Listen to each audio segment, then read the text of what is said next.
মধ্যে মোবাইল টিপলে তো আপনি জুমার নেকি পাবেন না।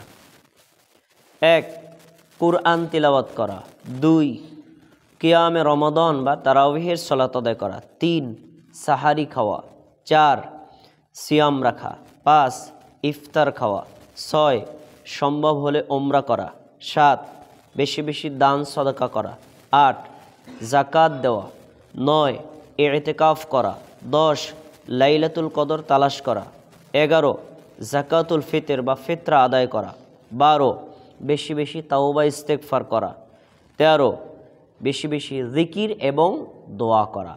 এই 13টি আমল করার মাধ্যমে কেউ যদি রমাদানকে বিদায় জানাতে পারে তাহলে তার জন্যই হলো ঈদুল ফিতরের সালাত এবং খুতবার শেষে তার জন্যই পাপ ক্ষমার ঘোষণা। এখন এই যে আমরা 13টা আমলের কথা জানলাম, আমাদের এই 13টা আমল ধারাবাহিকভাবে যথোপযুক্তভাবে সুন্নাত পদ্ধতিতে আদায় করতে হবে। তাহলে আমরা রমাদান মাসটাকে আল্লাহ আমাদের জন্য যেই উদ্দেশ্যে দিয়েছেন আমরা ওই উদ্দেশ্য হাসিল করতে সক্ষম হব। আসুন প্রথমেই কোরআন তেলাওয়াত। আমরা এই আয়াতটা অনেকবার শুনেছি, সূরা বাকারার আয়াত। আল্লাহ বলছেন শাহরু রমাদান আল্লাযী উনজিলা ফীহিল কোরআন। রমাদান মাস হলো এমন একটা মাস, এই মাসেই আল্লাহ কোরআন নাজিল করেছেন। কেন নাজিল করেছেন? হুদাল লিন্নাসি ওয়া বাইয়িনাতিম মিনাল হুদা ওয়াল ফুরকান। কোরআন এমন একটা সংবিধান যার মাধ্যমে কোনটা হক কোনটা বাতিল, কোনটা গ্রহণযোগ্য কোনটা গ্রহণযোগ্য না, কোনটা আমলযোগ্য কোনটা আমলযোগ্য না, কোনটা আল্লাহ করতে বলছেন কোনটা নিষেধ করেছেন, এর বিস্তারিত বর্ণনা আছে কোরআনে। তাহলে এই কোরআন মানুষকে হেদায়েত দেয় আর সত্য মিথ্যার পার্থক্য জানিয়ে দেয়। এই কোরআনটা আল্লাহ তাআলা অন্য মাসে নাজিল করতে পারতেন, কিন্তু এই মাসে প্রথমে নাজিল করেছেন। কেন? কারণ এই মাসের মর্যাদা বেশি, আর অন্যান্য আসমানি কিতাবের চাইতে কোরআনেরও মর্যাদা বেশি। তো যেহেতু আল্লাহ এই মাসে কোরআনকে নাজিল করেছেন, আমরা সারা বছরেই কম বেশি কোরআন পড়ব। রমজান মাসে যেহেতু আল্লাহ নাজিল করেছেন, তাহলে রমজান মাসে কোরআন তেলাওয়াতের পরিমাণটা আমাদের বাড়বে নাকি কমবে? এটা আমাদের 1 নম্বর কর্মসূচি। যদি আমরা কোরআন তেলাওয়াত করি তাহলে আমাদের জন্য 1 নম্বর রমজানের যে আমল সেটা পালন করা হবে। 2 নম্বর কিয়ামে রমাদান। আমরা কিয়ামে রমাদান কি এটা জানি না, কিন্তু তারাবির নামাজ জানি। অথচ তারাবির শব্দটা হাদিসের মধ্যে উল্লেখ করা নেই। আছে কিয়ামে রমাদান, কিয়ামুল লাইল বা রমজানের রাত্রিবেলা যে সালাত আদায় করা হয় এটাকে কি বলা হয়? কিয়ামে রমাদান। আর এটারই পরবর্তী পরিভাষা হলো সালাতুত তারাবি। প্রিয় ভাই, এখানে তারাবিহের সালাত সম্পর্কে আপনাকে 2টা বিষয় জানতে হবে। প্রথম, এই সালাত আদায় করলে আমার নেকিটা কি? দ্বিতীয়, এই সালাত আদায় করার পদ্ধতিটা কি? রাসূলুল্লাহ সাল্লাল্লাহু আলাইহি ওয়াসাল্লাম বলেছেন মান কামা রমাদান। এই দেখেন তারাবি কিন্তু বলে নাই, মান সাল্লাত তারাবি এটা উল্লেখ নাই। কি? মান কামা রমাদান, যে ব্যক্তি রমজানের কিয়ামে লাইল করবে, রমজানের রাতে সালাত আদায় করবে। 1 ঈমানের সাথে, 2 ইহতিসাবান নেকির আশায়। ঈমানও থাকতে হবে, নেকিরও উদ্দেশ্য হতে হবে। এই 2টা উদ্দেশ্যে কেউ যদি রমজানে কিয়ামে রমাদান বা তারাবির সালাত আদায় করে, গুফিরা লাহু মা তাকাদ্দামা মিন যামবি, ওই ব্যক্তির পিছনের পাপ ক্ষমা করে দেওয়া হবে। সুবহানাল্লাহ। তাহলে আমরা হাদিস থেকে যে শিক্ষাটা পেলাম, আমরা যে তারাবিহের সালাত আদায় করি আমাদের ঈমান লাগবে, তারাবিহের সালাত আদায় করি নেকির আশাই করতে হবে, এর ফলাফলে আল্লাহ আমাদের পাপ ক্ষমা করে দিবেন। তাহলে আমাদের উচিত হবে সাধ্যমতো নিয়মিত প্রতি রাতেই তারাবিহের সালাত আদায় করা।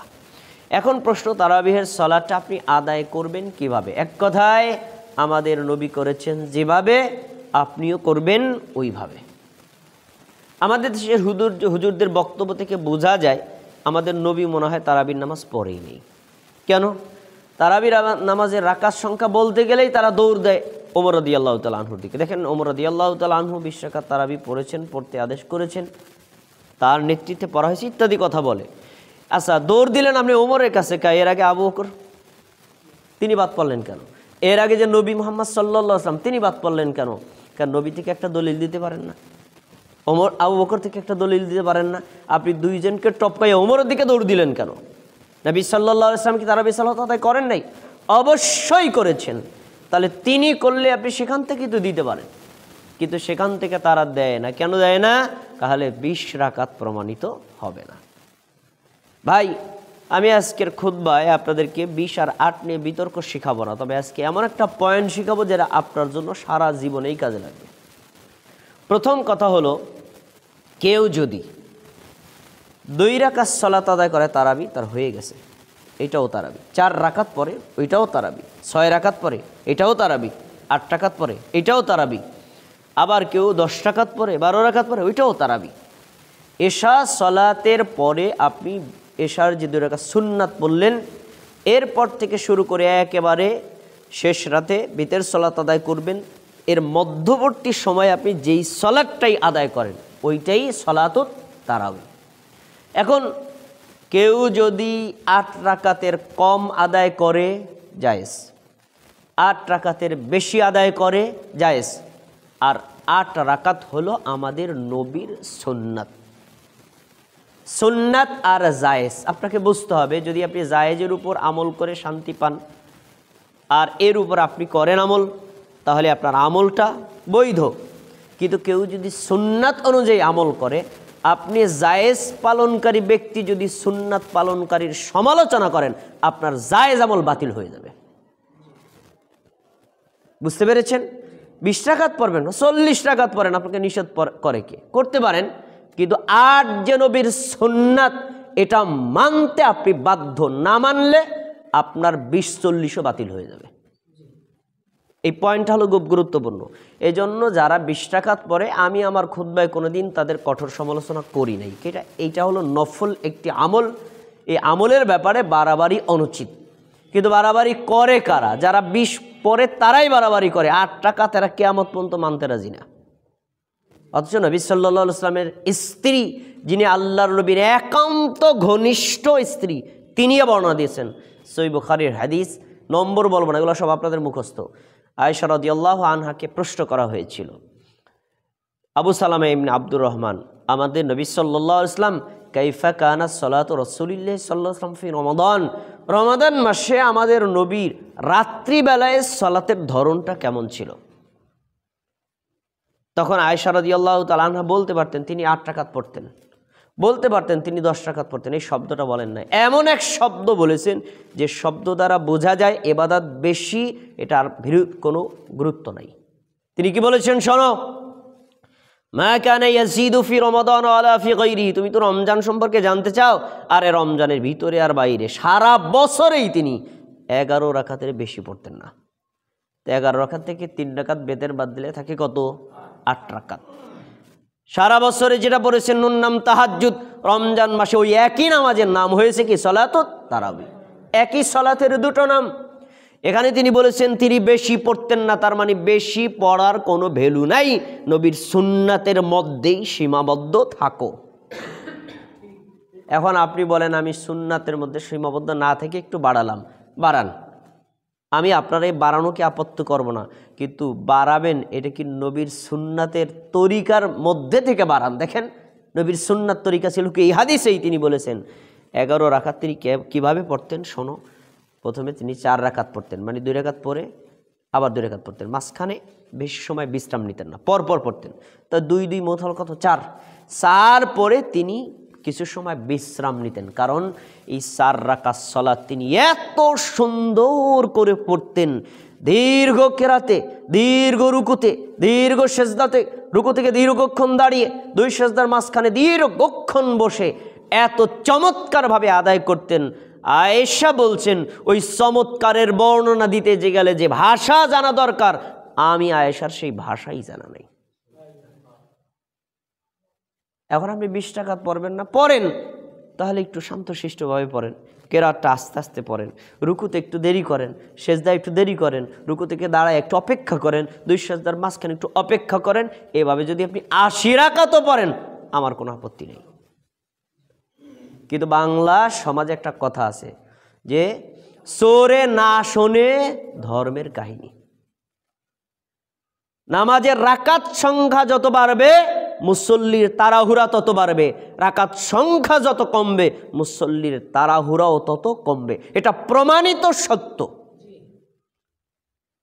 আপনি যদি আপনার মসজিদের ইমাম সাহেবকে নিয়ে 8 রাকাত তারাবি জামাতের সাথে পড়তেন, ইমামের মধ্যেও তাড়াহুড়া ঢুকতো না আর মুসল্লির মধ্যেও তাড়াহুড়া ঢুকতো না। কিন্তু যখনই আপনি রাকাত সংখ্যা বাড়াইছেন তখনই মাথায় টেনশন, আমি এশা পড়ব 9 রাকাত আর তারাবি পড়ব 20 রাকাত, মোট 29 রাকাত। এরপরে ঘুমাইতে হবে, তারপরে আবার সাহারি খেতে হবে। অতএব ইমাম সাহেব আপনি এবার চলবেন ট্রেনের গতিতে। তাহলে গতিটা বাড়লো কেন? রাকাত সংখ্যা বাড়ানোর কারণে। আমাদের আপত্তিটা এই জায়গায়। আর রাকাত বাড়ালেন তো দ্রুত করলেন কেন? দ্রুত করার কোনো সুযোগ নাই। ফরজ সালাত আদায় হবে যেভাবে, তারাবিহের সালাতের ধরন হবে ঠিক সেভাবে, বরং তারাবিটা আরো ধীর স্থির, এটাই প্রমাণিত। তো যাই হোক, এই যে কিয়ামে রমাদান যেটা তারাবিহের সালাত, নবী সাল্লাল্লাহু আলাইহি ওয়াসাল্লাম তিনি যেভাবে পড়েছেন আমাদের তার মধ্যে এবং সেই পদ্ধতির মধ্যে সীমাবদ্ধ থাকার চেষ্টা করতে হবে। জামাতে পড়তে পারলে আলহামদুলিল্লাহ ভালো, যদি জামাতে না পড়ে একা একা পড়েন কোনো আপত্তি নাই, বরং জামাতে পড়াটাও সুন্নাত দ্বারা প্রমাণিত, একাকী পড়াটাও সুন্নাত দ্বারা প্রমাণিত। আপনি যেভাবে সুবিধা হয় কিয়ামে রমাদান আদায় করবেন। এবার 3, সাহারি খাওয়া। অন্যান্য যত ধর্ম আছে, ইসলাম ধর্মের বাইরে ইহুদি খ্রিস্টান বৌদ্ধ হিন্দু, তারাও কিন্তু উপবাস রাখে, কিন্তু অন্যান্য ধর্মের উপবাস আর ইসলাম ধর্মের সিয়াম আর সওমের মধ্যে একটা বড় পার্থক্য। আমরা ভোরবেলায় সাহারি খাই, তারা খায় না। যদিও সাহারি খাওয়া সুন্নাত, কেউ যদি রাত্রিবেলায় টের না পায়, সকাল 8টায় ঘুম থেকে ওঠে, ওই সময় যদি সিয়ামের নিয়ত করে তার সিয়াম হয়ে যাবে। কিন্তু ওই সিয়ামটা হলেও ইচ্ছাকৃতভাবে আপনি সাহারি বর্জন করবেন না, কারণ এটা অমুসলিমদের ইবাদত আর মুসলিমদের ইবাদতের মধ্যে একটা বড় পার্থক্য। আমাদের নবী বলেছেন, ফাসলুমা বাইনা সিয়ামিনা ও সিয়ামি আহলাল কিতাবি আকলাতুস সাহর। ইহুদি খ্রিস্টানদের উপবাস, মুসলমানদের সিয়ামের মধ্যে পার্থক্য হলো সাহারি খাওয়া। আমরা খাই, তারা খায় না। আর ইবাদতের একটা বড় নীতি আমাদের নবী শিক্ষা দিচ্ছেন, যে কোনো ইবাদতে ইহুদি খ্রিস্টানরা যে পদ্ধতিতে করবে আমরা করব ভিন্ন পদ্ধতিতে, তাদের সাথে মিল রাখা যাবে না। এই জন্য বলেছেন, তাসাহহারু ফাইন্না ফিস সাহুরি বারাকা, তোমরা সাহারি খাও, এই সাহারি খাবারের মধ্যে বরকত আছে। এটি বাস্তব।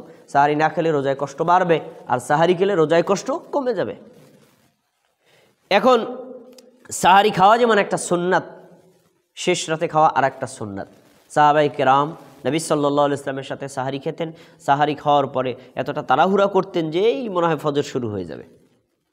এজন্য আমরা শেষ রাতে সাহারি খাবো। এই সাহারি খাওয়ার সুন্নাতটা আমরা যথাসম্ভবভাবে পালন করব। আচ্ছা, এবার আমাদের 4 নম্বর আমল, এটি মোস্ট ইম্পর্টেন্ট, যে রমাদান মাসে একজন প্রাপ্তবয়স্ক সুস্থ নারী এবং পুরুষ, যদি সে দাবি করে সে মুসলমান, দাবি করে সে মুমিন, তাহলে তার উপর রোজা রাখা, সিয়াম পালন করা কি ফরজে আইন, ফরজ।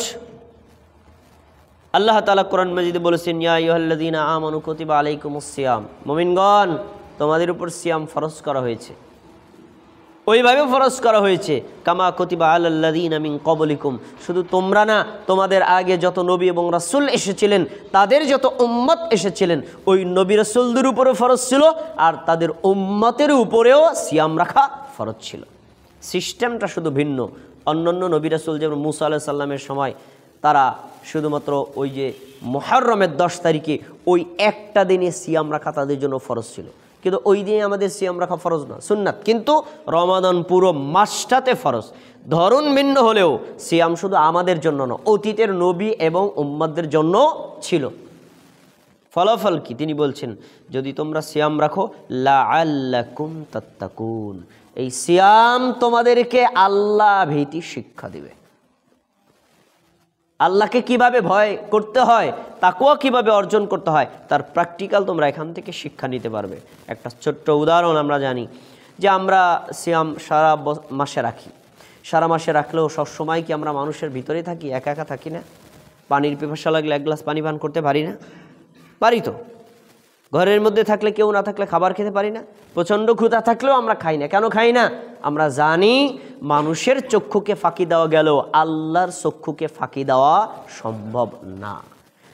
তাহলে এখান থেকেই আমাদের শিক্ষা, যেই আল্লাহকে ভয় করে দিনের বেলায় আমি মানুষের না দেখলেও খাবার খেলাম না, ওই আল্লাহকে ভয় করে হারাম বর্জন করতে হবে, ওই আল্লাহকে ভয় করে চুরি ডাকাতি বন্ধ করতে হবে, ওই আল্লাহকে ভয় করে যাবতীয় গুনাহ ছেড়ে দিতে হবে। এটাই হলো সিয়ামের আসল শিক্ষা। আল্লাহ তাবারাকা ওয়া তাআলা সিয়ামের জন্য এমন নেকি বরাদ্দ করেছেন, এমন ভাবে করেছেন, অন্য কোনো ইবাদতের জন্য এইভাবে করেন নাই। নবী সাল্লাল্লাহু আলাইহি ওয়াসাল্লাম বলছেন, কুল্লু বানি আদামা খাত্তা, কুল্লু আমালি ইবনে আদামা লাহু, আদম সন্তান যত আমল করে সবই তার জন্য, ইল্লা সিয়াম, শুধুমাত্র সিয়াম ব্যতীত। ফাইন্নাহু লি, এই সিয়ামটা স্পেশাল, শুধু বান্দা আমার জন্যই রাখে। আর এই জন্য সালাত, যাকাত, দান, সদাকা, হজ, অন্য যত আমল আছে ওই আমলের নেকি আমি দেব, কিন্তু সরাসরি আমার হাত দিয়ে না, আমার ফেরেশতার হাত দিয়ে দিব। আর সিয়াম এমন একটি আমল, এই স্পেশাল আমলটা আমার জন্য, আমি নিজ হাতেই তার পুরস্কার দিব। সুবহানাল্লাহ। তাহলে সিয়ামের পুরস্কার যদি আল্লাহ নিজে দেন, আল্লাহ যত মহান, এর পুরস্কারটাও কত বেশি, কত বেশি। আল্লাহ কোনো পরিমাণ উল্লেখ করেন নাই। আপনি সলাতের ক্ষেত্রে যান, যাকাতের ক্ষেত্রে যান, দানের ক্ষেত্রে যান, তখন উল্লেখ করা আছে আদম সন্তান আমল করলে 1 থেকে 10 পর্যন্ত, কোনো মুমিনের আমল আবার 1 থেকে 700 গুণ পর্যন্ত বাড়ানো হয়। দেখেন ওখানে একটা পরিমাণ আছে, 10 গুণ বা 700 গুণ। কিন্তু সিয়ামের ক্ষেত্রে কোনো পরিমাণ নাই।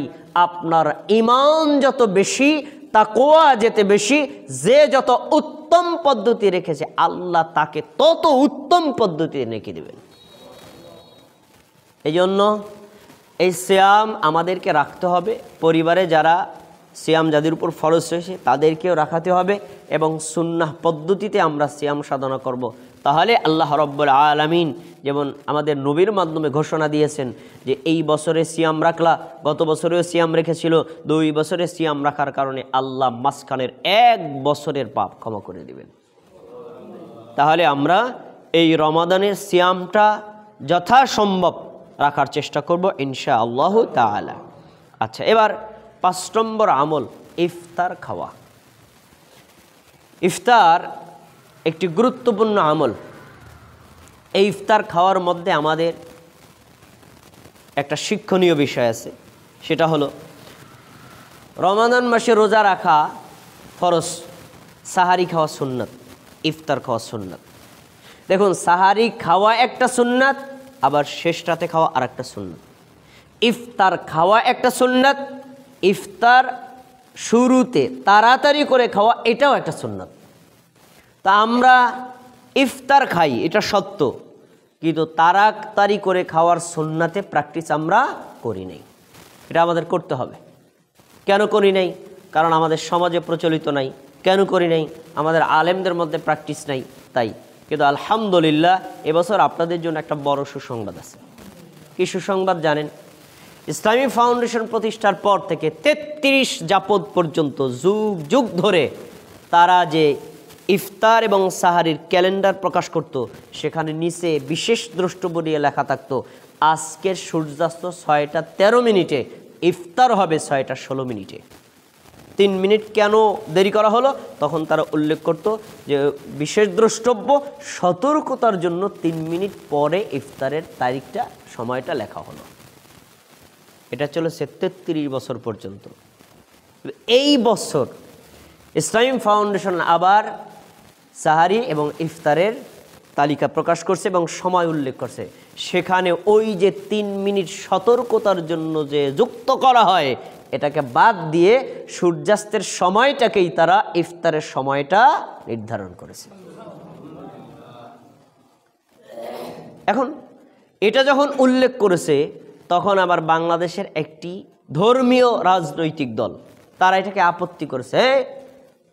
33 বছর পর্যন্ত যেটা করা হলো তারা এই বছর তারা ঘুরাই দিল। এটা কি করলো? এটাকে কেন্দ্র করে বহু লোক সমালোচনা শুরু করছে, মানে এই ইউটিউবে, ফেসবুকে, বিভিন্ন জায়গায়। এজন্য গতকালকে ইসলামী ফাউন্ডেশন আর একটা বিজ্ঞপ্তি দিছে, প্রেস বিজ্ঞপ্তি। সেখানে উল্লেখ করেছে যুগ যুগ ধরে এই 33 বছর পর্যন্ত চলে আসা এই সিস্টেমটা ছিল ভুল, বরং এটাই সঠিক। সূর্যাস্তের পর সাথে সাথে ইফতার করতে হবে। এরপর সেখানে উল্লেখ করেছে এটা শুধুমাত্র জোর করে কোনো কিছু চাপিয়ে দেওয়া হয় নাই, বরং ইসলামী ফাউন্ডেশন বোর্ড বসে সিদ্ধান্ত নিয়েছে। বাইতুল মোকাররমের বর্তমান যিনি খতিব মাওলানা আব্দুল মালেক তিনি ছিলেন, ঢাকা বিশ্ববিদ্যালয়ের ভূগোল বিদ্যাবিদ যিনি ছিলেন তাকেও রাখা হয়েছে, বরং ওই আন্তর্জাতিক সময়ের সাথে মানের সাথে সম্পৃক্ত রেখেই এই তারিখটা ঘোষণা করা হয়েছে। আমি এখানে একটা পয়েন্ট বলি আপনাদেরকে, খুব গুরুত্বপূর্ণ পয়েন্ট। হানাফি আলেমদের যেই জিনিসটা বুঝতে 33 বছর সময় লাগে, আহলুল হাদিস আলেমরা সেটা 33 বছর আগে থেকেই বুঝে ফেলে। এটাই হলো হকের চিহ্ন। 33 বছর পর্যন্ত, 3 যুগ পর্যন্ত যেটা ভুল আমার উপর এস্টাবলিশ ছিল, একটি বেদাতের উপর এস্টাবলিশ ছিল, যেটা ছিল ইহুদি খ্রিস্টানদের সাথে সামঞ্জস্য। আল্লাহর নবী সাল্লাল্লাহু আলাইহি ওয়াসাল্লাম বলেছেন, লা ইয়াজালুদ্দীনু যাহিরান মা আজ্জালান নাসুল ফিতরা। কিয়ামত পর্যন্ত ইসলাম অন্য ধর্মের উপর বিজয়ী থাকবে যতদিন পর্যন্ত তারা তাড়াতাড়ি ইফতার করবে। কেন? লিআন্নাল ইয়াহুদা ওয়ান নাসারা ইয়াখিরুনা, ইহুদি জাতি তারাও রোজা রাখে, তারাও ইফতার করে দেরি করে করে। খ্রিস্টান জাতি তারাও রোজা রাখে, তারাও দেরি করে ইফতার করে। আমরাও যদি আবার সূর্যাস্তের সময় জেনেও দেরি করি, আমাদের ইফতার করাটা ইহুদির মতো হয়, আমাদের ইফতার করাটা খ্রিস্টানদের মতো হয়। এজন্য আহলুল হাদিসরা জোর দিয়ে বলেছেন, নবী সাল্লাল্লাহু আলাইহি ওয়াসাল্লাম বলেছেন ইদা করাবাতিশ শামসু আফতার সাইম, সূর্য অস্ত গেল যখন সিয়াম পালনকারী ইফতার করবে তখন। হাদিস দিয়ে, কোরআন দিয়ে আহলুল হাদিসরা সেই অতি দুঃখে বলে আসছে, আমরা সেটা মানি নাই। আল্লাহর দয়া এবং করুণা যে আলেমরা, যেটা আমরা আহলুল হাদিসরা বহুদিন আগে থেকে বুঝতে পারলেও আমাদের হানাফি সমাজের আলেমরাও এটা বুঝতে পেরেছেন। আল্লাহ তাদেরকে জাযায়ে খায়ের দান করুন। এজন্য ভুল করাটা মানুষের একটা স্বভাবজাত প্রকৃতি। ভুল করা অপরাধ না, কিন্তু ভুলটা যখন আমরা দেখতে পাবো, আমরা জানতে পারবো, তখন ভুলের উপর অটল থাকাটা আবার মারাত্মক অন্যায়। যখন ভুল জানতে পারছে সংশোধন করবে। নবী সাল্লাল্লাহু আলাইহি ওয়াসাল্লাম যখন বললেন সূর্যাস্ত গেলে ইফতার করতে হবে, অতএব সূর্যাস্তের সময় জেনেছি, আর অপেক্ষা করার কোনো সুযোগ নাই, তখনই ইফতার করতে হবে। এজন্য আমরা এই ইফতার করব, প্লাস একদম আউয়াল ওয়াক্তে, মানে সূর্যাস্তের সাথে সাথে ইফতার করব, দেরি করব না। এটা একটা গুরুত্বপূর্ণ সুন্নাত। প্রিয় ভাইরা, এবার 6 নম্বর আমল ওমরা করা। নবী সাল্লাল্লাহু আলাইহি ওয়াসাল্লাম বলেছেন, কেউ যদি রমাদান মাসে ওমরা করে তাহলে তাকে একটা পরিপূর্ণ হজের নেকি দেওয়া হয়। হজ তো আমাদের সবার পক্ষে করা সম্ভব না, 7-8 লক্ষ টাকা লাগে। ওমরা করতে মাত্র 1 থেকে 1.5 লক্ষ টাকা লাগে। তো যারা হজ করতে সক্ষম না, ওমরাও যদি পারেন রমজান মাসের মধ্যে করবেন। ওমরা করা এটা রমজান মাসের একটি গুরুত্বপূর্ণ আমল। 7 নম্বর, বেশি বেশি দান সদকা করা।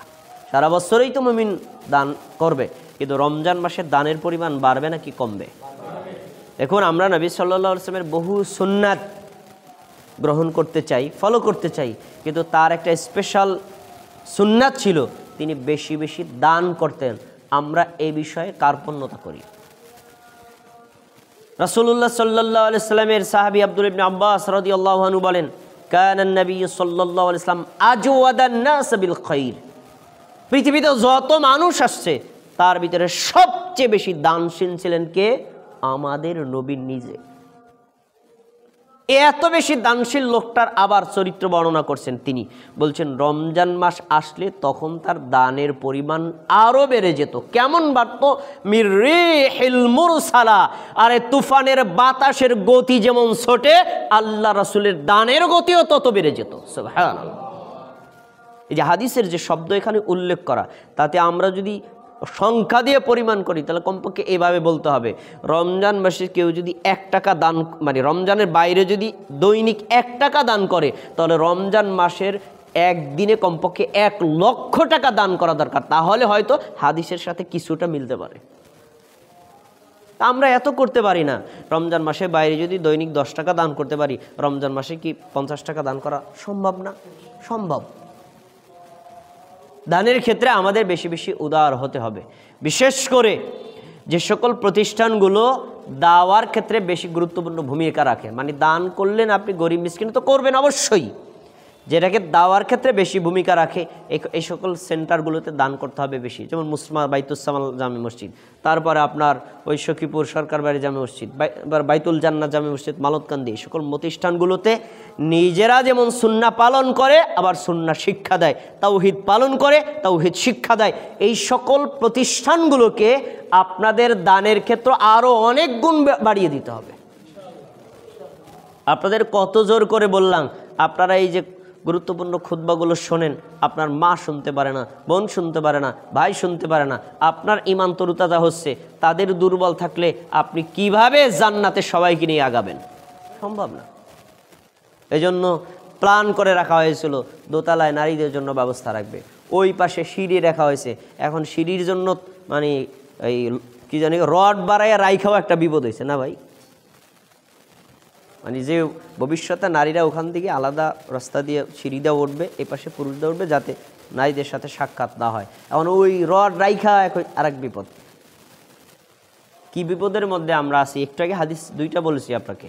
একটা হলো তারাবির সালাত তাদের শর্ত দিচ্ছেন আল্লাহর রাসূল 2টা, 1 ঈমান থাকতে হবে, 2 নেকির আশা করতে হবে। তারপরে রোজা রাখার ব্যাপারে 2টা শর্ত দিচ্ছেন, ক্ষমা চাও তাহলে তোমাকে ঈমান থাকতে হবে, আবার নেকির আশা করতে হবে। বড় দুঃখের বিষয়, কোন মুমিনের উপর দিয়ে রমজান যায় তাদের তো ঈমানেই যথেষ্ট ঘাটতি আছে। কেমন ঈমানে ঘাটতি আপনি দেখেন। আমি আপনাকে বিশেষ করে আমি কখনোই আলোচনার মধ্যে পার্সোনাল বিষয়গুলো বলি না, আপনাদের শেখার জন্য বলি। গত পরশুদিন আমি এই যে সুজনদোয়ালা এলাকায় ওয়াজ করতে গিয়েছিলাম, এশা নামাজ পড়তে মসজিদে ঢুকছি, জুতা খুলে ঢুকলাম, নামাজ পড়ে দেখে জুতা নাই। তো ভুলে নিলে তো হয়তো আরেকটা রেখে যাবে, নাই। আপনার কাছে প্রশ্ন, আমি এই কথাটা ওখানে মানে ওয়াজে বলি নাই, কারণ এলাকার বদনাম হবে, এগুলো দরকার নেই। পার্সোনাল বিষয়গুলো 2-4 হাজার টাকা যাক, ওগুলো বললে মুসলমানদেরই তো ক্ষতি, কিন্তু এখন বলার একটা কারণ আছে। আপনাদের কাছে প্রশ্ন, ওই জুতাটা কি কোনো হিন্দু নিছে, খ্রিস্টান নিছে, কে নিছে? মুসলমান। আবার একই কথা, এই মুসমার বাইতুসালাম জামে মসজিদের উপরে আইপিএসের কিছু জিনিস থাকে, তারপরে আপনার সৌর বিদ্যুতের কিছু জিনিস থাকে, মাইক থাকে, ইত্যাদি জিনিস থাকে। এটা কিসের জন্য? দিনের জন্যই তো, তাই না? আপনারা দিনের কথা শুনবেন, জানবেন, তাই জন্য। সেখান থেকে মনে করেন এই আইপিএস চুরি হয়ে যায়, আইপিএসের ব্যাটারি চুরি হয়ে যায়, তারপর সৌর বিদ্যুৎ চুরি হয়ে যায়, মাইক চুরি হয়ে যায়। আচ্ছা, এই চুরিগুলো করে কারা? হিন্দু, খ্রিস্টান, বৌদ্ধ। তারা বারবার সম্প্রতি কথা, এই যে আইপিএসের ব্যাটারি নিয়ে গেছে, ওইখান দিয়ে উঠে ওই যে যেখানে সিঁড়ি রাখা হয়েছিল, সিঁড়ির পরিকল্পনা করে যে এখানে রড রাখা হয়েছে, ওইখান দিয়ে উঠেই তারা নিছে। আর আমি কথাগুলো কেন বলছি জানেন? আরে ভাই, মসজিদ আল্লাহর ঘর, যেখানে আল্লাহর ইবাদত করা হয়, যেখান থেকে তাকওয়ার শিক্ষা নেওয়া হয়, যেখান থেকে আল্লাহকে চেনা যায়, এমন একটা জায়গা, এবং মুসলমানদের প্রাণ কেন্দ্র। সেই মুসলমানদের প্রাণ কেন্দ্র মসজিদ থেকে যদি কোনো মুসলমান চুরি করতে পারে, তাহলে তার ঈমানের হালাত কি আপনি আমাকে বলেন। আবার এই মুসলমান সৌদি আরবের সমালোচনা করে, আর সৌদি আরবে জোহরের নামাজ পড়লাম, আগের 4 রাকাত সুন্নাত পড়ে নাই, পরের 2 রাকাত সুন্নাত পড়ে নাই। আরে বেটা, তোর সুন্নাত দেওয়া কি হবে? তোর তো ফরজই নাই, তোর তো ঈমানই নেই বেটা। তো কেমন মুসলমান যে একটা মসজিদের মধ্যে থেকে একটা জিনিস চুরি করে নাস? তোর ঈমানের হালাত কি? তুই রমজান মাস তোর উপর 70 বার গেলে কি হবে? এই হলো আমাদের মুসলমানদের অবস্থা। কি বলবেন কারে? এজন্য আমাদেরকে ঈমানের ব্যাপারে আরো বেশি শক্তিশালী হতে হবে, ঈমান আরো বেশি মজবুত করতে হবে। আপনার আমল কোনো কাজে লাগবে না যদি আপনার ঈমানে দুর্বলতা থাকে। তা আমি যে কথা বলতে চাইছিলাম, নবী সাল্লাল্লাহু আলাইহি ওয়াসাল্লামের সুন্নাত ছিল বেশি বেশি দান করা। আমরা যথাসম্ভব বেশি বেশি দান সদকা করব। বিশেষ করে এই সকল প্রতিষ্ঠানগুলো তো যেগুলো আমাদেরকে দিন শিক্ষা দেয়, দিন শিক্ষার জন্য উদ্যোগ গ্রহণ করে। 8 নম্বর হলো জাকাত দেওয়া। জাকাত রমজান মাসে দেওয়া ফরজ না, আপনি আপনার সুবিধা মতো যে কোনো মাসে দিতে পারেন। তবে আমরা সাধারণত রমজান মাস যেভাবে মনে রাখি অন্য মাস এমন মনে রাখি না। এজন্য যাদের উপর জাকাত ফরজ হয়েছে আপনারা এই বছর রমজানে দিয়ে দিলেন, আবার আগামী বছর রমজান আসলে দিবেন। তাতে দুইটা দিক, একটা হলো আপনার মাসটা মনে থাকে, 2 নম্বর হলো রমজান মাসে বেশি আমল করলে, যে কোনো আমল দান করলেও নেকি পরিমাণ কি কম না বেশি? বেশি। তাহলে আপনারা যদি জাকাত ফরজ হয়েছে তারা রমজান মাসে জাকাতটাতে আদায় করে দিবেন। 9 নম্বর হচ্ছে এতেকাফ করা। এটি একটি গুরুত্বপূর্ণ আমল। আমরা মুসলমানরা বিশেষ করে যারা টেইলার্স, যারা ব্যবসায়ী, তাদের ওয়াজ করে কোনো লাভ নাই, কারণ তারা শেষ 10টা রাতে এত ব্যস্ত ফরজ নামাজও পড়তে পারে না। বাকি ইবাদত বাদ দিয়ে দিলাম, ফরজ নামাজও পড়তে পারে না। তা তাদের সামনে শেষ 10 রাতের গুরুত্ব বর্ণনা করলে কি হবে? নবী সাল্লাল্লাহু আলাইহি ওয়াসাল্লামের সুন্নাত দেখেন, কানান নবী সাল্লাল্লাহু আলাইহি ওয়াসাল্লাম আহিয়াল লাইলা ওয়া আইকাযা আহলাহু ওয়া জাদ্দা ওয়া শাদ্দাল মিহজারা। নবীর স্ত্রী আয়েশা বলেন, নবী সাল্লাল্লাহু আলাইহি ওয়াসাল্লামের সময় যখন রমজান মাসের 20টা রাত চলে যেত, এরপরে বাকি 10টা রাত শুরু হতো, তখন নবী সাল্লাল্লাহু আলাইহি ওয়াসাল্লাম সারা রাত জেগে থাকতেন। আহিয়াল লাইলা ওয়া আইকাযা আহলাহু, নিজে না শুধু, এ আয়েশা ওঠো, এ উম্মে ফাতেমা ওঠো, তোমরাও ইবাদত করবা, মানে পরিবারের সবারই জাগায় দিতেন। অন্য সময় তিনি করতেন, তার দেখা দেখি সাহাবীরা তার স্ত্রীরা করতো, জোর দিতেন না, কিন্তু এখানে তাকিদ, নিজে তো করতেন, তোমরা ওঠো করো। এরপরে ওয়াজাদ্দা, সর্বাত্মক ইবাদতের চেষ্টা করতেন। ওয়াসাদ্দাল মিহজারা, লুঙ্গি শক্ত করে বেঁধে নিতেন। আমরা লুঙ্গি শক্ত করে কখন বাঁধি? দেখবেন ওই খাল থেকে এখন বড় একটা মানে গাছ উঠানো দরকার, রফিক ভাই নামছে, তার লুঙ্গিটা এখন যেভাবে বাঁধা আছে না, ওইটা উঠানোর সময় লুঙ্গিটা কি শক্ত করে বাঁধে না? কঠিন কাজ করার সময় পূর্ব প্রস্তুতি।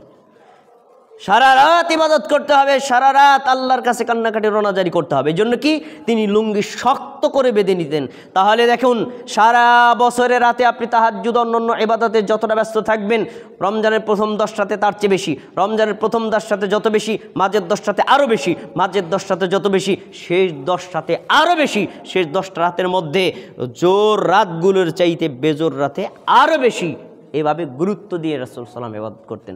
তো যেই 10টা রাতে রাসূল সাল্লাল্লাহু আলাইহি ওয়াসাল্লাম এত ইবাদত করতেন, সারা রাত জেগে থাকতেন, সেই 10টাতে বাঙালি তার দোকান বন্ধ করে হলো 1টার পরে। আবার অনেক আছে সারা রাতই খোলা থাকে, নিউ মার্কেট যায় সারা রাত খোলা। এই হলো অবস্থা।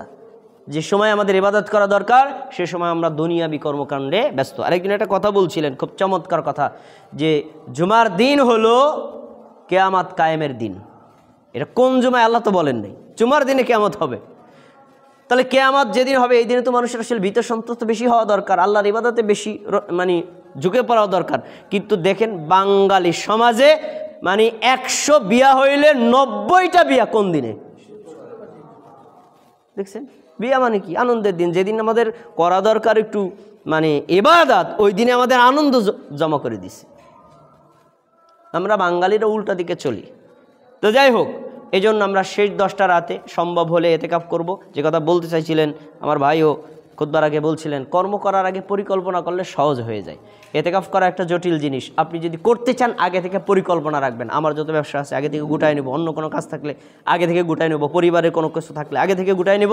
যদি আগে থেকে পরিকল্পনা করেন শেষ 10টাতে এবং দিনে এতেকাফ করা আমাদের জন্য সহজ হয়ে যাবে। কেন আপনি এতেকাফ করবেন? তার কারণ হলো লাইলাতুল কদর তালাশ করা। সারা বছরে লাইলাতুল কদর আসে না, পাওয়াও যায় না, থাকে কোন সময়? শেষ 10টা রাতের মধ্যে। আমরা যদি এতেকাফে না বসি তাহলে দেখবেন যে কোনো একটা কর্মে 10 রাতের 1 রাত মিস হয়। আমারও হয়েছে, আমি দেখেছি। মানে ওই রাতে ধরেন আমার মা অসুস্থ, উদাহরণস্বরূপ মা অসুস্থ, কেউ নাই, সারা রাত মার সাথে আমার হাসপাতালে থাকা লাগলো, কিন্তু আমি এতেকাফে বসতো তো আমার ডাকতো না, আমার এক ভাই যাইতো, তাই না? অথচ ওই রাতে যদি কদর চলে যায় আপনি কেমন করবেন? এই জন্য এতেকাফে বসতে সবচেয়ে বড় সুযোগ, কদরের নেকি আপনি অবশ্যই পাবেন। রাসূল সাল্লাল্লাহু আলাইহি ওয়াসাল্লাম যেটা বলছেন, যে ব্যক্তি কদরের রাতে ইবাদত করে ঈমানের সাথে এবং নেকির আশায়, তার পূর্ববর্তী পাপ ক্ষমা করে দেওয়া হবে। আর সূরা ফজরে যেটা উল্লেখ করা আছে আপনারা জানেন, সেটা হলো একটা রাতের মর্যাদা 1000 মাসের চাইতেও বেশি। 1000 মাস আমাদের অনেকের হায়াতও থাকে না, প্রায় 83 বছর পর্যন্ত। কয়জনে বাঁচবে? আমরা বাঁচিও না। কিন্তু একটা রাতে যদি 83 বছরের চাইতে বেশি নেকি পাই, তাহলে এই রাতটাকে ছেড়ে দেওয়া এটা কি সুলক্ষণ না কুলক্ষণ? রাসূল সাল্লাল্লাহু আলাইহি ওয়াসাল্লাম একেবারে কঠোরভাবে বলেছেন, মানু হুরিমা লাইলাতুল কদরি, যাকে লাইলাতুল কদর থেকে বঞ্চিত করা হয়েছে, ফাকাদ হুরিমা কুল্লাহু, তাকে সকল কল্যাণ থেকে বঞ্চিত করা হয়েছে। এজন্য কদর আমরা যথাসম্ভব তালাশ করে ইবাদত করব। নির্ধারিত কোনো দিন নয়, শেষ 10টা রাতের যে কোনো একটা রাতে কদর থাকতে পারে, তার ভিতরে বেজর রাতে অধিক গুরুত্বপূর্ণ দিয়ে আমাদের ইবাদত করতে হবে। আল্লাহ আমাদের তৌফিক দান করুন। তার উপরে হলো 11 নম্বর ফিতরা। আমি খুতবাই সবগুলো বলে দিচ্ছি, কারণ পরে তো আর আমি আসবো না রমজানের মধ্যে। ফিতরা এটাও একটা গুরুত্বপূর্ণ আমল। আমরা বলি এটা ফিতরা দেওয়া ওয়াজিব না, এটা ফরজ। আর এই ফরজটা আল্লাহ আমাদের কল্যাণই করেছেন। কেন করেছেন? আমরা সারা মাসে, রমজান মাসে রোজা রাখলাম, কিন্তু রোজাগুলো আল্লাহ তাআলা যে পদ্ধতিতে রাখতে বলেছেন, যেভাবে তাকওয়া অর্জন করতে বলেছেন, যেভাবে গুনাহ ত্যাগ করতে বলেছেন, যেভাবে ঝগড়া ফাসাদ ত্যাগ করতে বলেছেন, আমরা আমাদের অজান্তেই দেখবেন সে সকল পাপে রমজানের মধ্যে রোজায় লিপ্ত হয়ে পড়ি। এই যে ভুল ত্রুটি হলো রোজা রাখা অবস্থায়, আল্লাহ তাআলা ব্যবস্থা রেখেছেন, কোনো বান্দা যদি ফিতরা দেয় তাহলে রোজার ভুল ত্রুটি আল্লাহ ফিতরার কারণে ক্ষমা করে দিবেন। তাই এই ফিতরাটা আমাদের জন্য অত্যন্ত জরুরি। এখন এটা তো দিবেন ফিতরা অবশ্যই, কিন্তু নবী সাল্লাল্লাহু আলাইহি ওয়াসাল্লামের সুন্নাত তরিকায় দেওয়ার চেষ্টা করবেন। আমরা ইবাদতের নিয়মটাকে পরিবর্তন করে দিই। আমি আরেকটা পয়েন্ট এখন বলছি, ইসলামী শরীয়তে যত আমল আছে তার ভিতরে একটা জায়গায় সবচেয়ে বেশি বেদাত ঢুকছে, সেটা হলো আমল করার পদ্ধতির মধ্যে বেদাত সবচেয়ে বেশি। পদ্ধতির মধ্যে বেদাত সবচেয়ে বেশি। আমাদের সমাজে এক শ্রেণীর মানুষ আছে না, শুধু ফাজাইল বয়ান করে, এই ফাজাইল, এই ফাজাইল, এই ফাজাইল। আবার তারা এর উল্টাটাও বলে, এটা না করলে এই শাস্তি, এই শাস্তি, এই শাস্তি। যদিও শাস্তি বাড়িয়ে বলে, আমরা বাড়ানো কমানো বাদ দিলাম। ইবাদতের ফজিলাত বয়ান করলেন সঠিক, ইবাদত না করলে শাস্তিকে বয়ান করলেন এটা সঠিক। ইবাদত করবেন পদ্ধতি, এই পদ্ধতি তারা বলে না, করার পদ্ধতিটা বেশি জরুরি। রাসূল সাল্লাল্লাহু আলাইহি ওয়াসাল্লামের একটা আমলের ফজিলত জানা যত বেশি জরুরি, তিনি কিভাবে করছেন তা জানা আরও বেশি জরুরি। আমলটা না করলে কি ক্ষতি, এই ক্ষতিটা জানা যত বেশি জরুরি, তার চেয়ে বেশি জরুরি আমলটা আমাদের নবী করেছেন কিভাবে, এটা। এর ভিতরে একটা হলো যে আমরা ফিতরা দেই, আমরা রূপ পরিবর্তন করে দেই। যেমন জাকাতটা ক্ষেত্রে করেছি, আমার যদি 1 লক্ষ টাকা থাকে, 1 বছর শেষে 2,500 টাকা জাকাত দেওয়া আমাদের জন্য কি ফরজ না? আচ্ছা, আমরা বাঙালি করি কি, এবারে 2,500 টাকা নিয়ে বাজারে যাব, পাঁচটা শাড়ি কাপড় কিনবো, আর শাড়ি কাপড়ও ফেল, নিজাল ফেল। 5টা কিনে এবার সিরিয়াল দাঁড় করাবো, এই 5 জন মহিলা দাঁড়াইছে, নেন আমি জাকাত দিচ্ছি। দেখেন, যেখানে টাকাকে পরিবর্তন করার কথা বলা হয়নি, ওই টাকা দিয়েই জাকাত দিতে হবে, ওকেটারে আমরা কি করছি, পণ্যে পরিবর্তন করছি। ঠিক আবার ফিতরার ক্ষেত্রে যেটাকে বলা হয়েছে খাদ্য বস্তু দিয়ে দিতে, আমরা এটাকে টাকা দিয়ে রূপান্তর করছি। মানে আমাদের ইবাদত যাতে কবুল না হয়, শয়তান সব জায়গায় দাঁড়ানো। নারীদেরকে বলা হয়েছে টাকনু ঢেকে রেখে তোমরা চলবা, সেই নারীরা এই পর্যন্ত পোশাক পরে। পুরুষদেরকে বলা হয়েছে টাকনুর উপরে পোশাক পরতে, সেই পুরুষ প্যান্ট একেবারে দিছে মাটির সাথে মিলাইয়া। মানে শয়তান জাহান্নামে নেওয়ার জন্য যত কৌশল সেটাই করে। তাহলে ফিতরা তো দিবেন অবশ্যই, নবীর সুন্নাত পদ্ধতিতে দিবেন। আবু সাঈদ খুদরি রাদিয়াল্লাহু আনহু বলেন, আল্লাহর নবী জীবিত থাকতে আমরা ফিতরা দিতাম 4 প্রকারের খাদ্য দিয়ে, খেজুর, পনির, কিশমিশ আর হলো জব। এবং তিনি উল্লেখ করছেন এই 4 প্রকারই ছিল সৌদি আরবের প্রধান খাদ্যবস্তু। তারা নিয়মিত প্রতিদিন এই 4টা খাইতেন। আমরা প্রতিদিন 4টা খাই নাকি? আমরা প্রতিদিন কি খাই? ভাত। এটা নিয়মিত খাই। রুটি আমরা নিয়মিত খাই না। মানে পাকিস্তানের প্রতিদিনের খাবার হলো রুটি, তাদের এটা জাতীয় খাবার। বাংলাদেশের জাতীয় খাবার হলো কি? ভাত। আর সৌদি আরবের তৎকালীন খাবার ছিল 4টা, যদিও বর্তমানে রুচি পরিবর্তন হয়েছে, এখন সৌদি আরবে অনেকে ভাত খায়। এই রুচি পরিবর্তন হইতে পারে, এটা কোনো বিষয় না। এজন্য যেখানে আপনি থাকেন সেখানকার জনগণের প্রধান খাদ্যবস্তু কি, ওই প্রধান খাদ্যবস্তু দিয়ে ফিতরা দিতে হবে। তাহলে আমাদের প্রধান খাদ্যবস্তু ভাত, আর ভাত তো পচনশীল, এটা দেওয়া যাবে না। যেটা পচনশীল না, এর আগের রূপ হলো চাল। অতএব চাল দিয়ে ফিতরা দেওয়াটাই হলো রিয়াল সুন্নাত। কতটুকু দিবেন? নবী সাল্লাল্লাহু আলাইহি ওয়াসাল্লামের জামানায় সাহাবায়ে কেরাম যে পরিমাণ দিয়েছেন এই পরিমাণ দিবেন। এক সার পরিমাণ 3 কেজি অথবা 3 কেজি অথবা 2.5 কেজি এ 3 ধরনের হতে পারে। আমরা সন্দেহমুক্ত থাকার জন্য 3 কেজি করে দিয়ে দিলাম। আমার পরিবারের সদস্য আছে 5 জন, তাহলে 3 পাঁচা 15 কেজি চাল দিয়ে দেবো। আমি যে চাল খাই এই চাল, শেষ। এখন আর ইসলামী ফাউন্ডেশন বা অন্য কোনো হুজুরের দিকে তাকানোর দরকার নাই। আমি যে মানে চাল খাই, এক একজন ব্যক্তির পক্ষ থেকে 3 কেজি চাল দিয়ে দিব, বাস। এই হলো ফেতরা দেওয়ার সঠিক পদ্ধতি। সৌদি আরবের জ্ঞান মুফতিকে এইভাবে প্রশ্ন করা হয়েছিল যে এই আমরা পণ্য দিয়ে মানে আপনারা ফেতরা দিতে বলেন, অনেকে তো পণ্য নিতে চায় না। ধরেন আমাদের বাংলাদেশের প্রেক্ষাপটে আমরা বলি, ভাই চাল দিব, চাল তো অনেক ভিক্ষুক নিতে চায় না, ভাই টাকা দেন। তখন তিনি দারুণ কথা বলেছেন, যে লোক খাদ্যবস্তু নিতে চায় না, বুঝবা সে আসলে ফেতরা পাওয়ারই যোগ্য না। যে খাদ্যবস্তু নিতে চায় না, বুঝবা সে আসলে ফেতরা পাওয়ারই যোগ্য না। কারণ যে অসহায়, সে কি কোনো কিছু পাইলে বলে যে ভাই এটা নিব না, বলে? তার মানে আসলে তার অভাব নেই। এজন্য আমাদেরকে সুন্নাত পদ্ধতিতে এই ফেতরা দেওয়ার চেষ্টা করতে হবে। সব শেষ, আমার আলোচনার শেষে 2টা কথা বলছি। এই যে সারা রমজান মাস আসলো আর গেল, পাইলাম আর খাইলাম, এভাবে সময় নষ্ট করা যাবে না। আমাদের একটা গুরুত্বপূর্ণ কাজ আছে, যেটা আমাদের ব্যক্তিগত পর্যায়ে, সামষ্টিক পর্যায়ে না। নবী সাল্লাল্লাহু আলাইহি ওয়াসাল্লাম বলছেন, যে ব্যক্তি রমজান মাস পেল, ফালাম ইউগফার লাহ, তাকে ক্ষমা করা হলো না, সে লোকটা লাঞ্ছিত হোক, অপমানিত হোক, নিগৃহীত হোক। এখন রমজান মাস চলেও গেল, আমাকে ক্ষমা করা হলো না। ক্ষমা করা হলো কিভাবে? আমি তো কোনোদিন আল্লাহর কাছে মন থেকে ক্ষমাই চাই নাই। ক্ষমা তাকে চাইতে হবে, তাই না? এই জন্য রমজান মাস উপলক্ষে আমাদের গুরুত্বপূর্ণ আমল, যেটা সারা মাসে অব্যাহত, নির্দিষ্ট কোনো সময় নেই। আপনি বেশি বেশি তাওবা ইস্তেগফার করবেন, অতীতের পাপের জন্য ক্ষমা চাইবেন, চলমান পাপ বন্ধ করার জন্য ক্ষমা চাইবেন, ভবিষ্যতে পাপ না করার জন্য আল্লাহর কাছে তাওবা ইস্তেগফার করবেন। তাহলে আল্লাহ তাআলা আপনাকে ক্ষমা করে দিবেন। ক্ষমা পাওয়াটাই হলো রমজান মাসের সবচেয়ে বড় সফলতা। এজন্য আমরা রমজান মাসে বেশি বেশি তাওবা ইস্তেগফার, দোয়া, দরুদ এবং জিকির এগুলো করব। আল্লাহ তাআলা আমাদের সবাইকে তৌফিক দান করুন, আমিন। প্রিয় ভাইয়েরা, আপনাদের আরেকটি অনুরোধ করছি, সেটা হলো আগত রমাদান মাসে আমি এখানে আর খুতবা দিতে আসবো না, মানে এই রমজান মাসে, এরপর থেকে আবার আসতেছি। অন্যান্য খতিব যারাই আসবে, আপনাদের প্রতি বিনীত অনুরোধ রইল যে জুমার দিন আপনারা একটু আগে আসার চেষ্টা করেন। আমরা এখন মনে হয় আস্তে আস্তে ভুলতে বসেছি। আউয়াল ওয়াক্তে সালাত আদায় করা কি একটি গুরুত্বপূর্ণ সুন্নাহ না? যদি আউয়াল ওয়াক্তে আপনি সালাত আদায় করতে চান, 12:15 জোহর শুরু হয়, তাহলে 12:30 মানে খুতবা শুরু করে 1টার ভিতর জামাত পড়তে হবে, তাহলে আপনি আউয়াল ওয়াক্তের মধ্যে পড়তে পারবেন। কিন্তু আমরা তো আসলে খুতবাই শুরু করি 12:30টার পরে, একদম 1:30টায় গিয়ে নামাজ পড়া হয়। এটাতে আসলে বিশেষ করে অন্যান্য জোহর দিন আমরা একা একা আউয়াল ওয়াক্তে পড়তে পারলেও জুমার দিনে আউয়াল ওয়াক্তে পড়তে পারছি না। এই জন্য আপনাদের অনুরোধ রইল যে খুতবা শুরু হওয়ার আগেই আপনারা সকলেই মসজিদে আসার চেষ্টা করবেন। আল্লাহ তাআলা আমাদের সকলকে তৌফিক দান করুন, আমিন।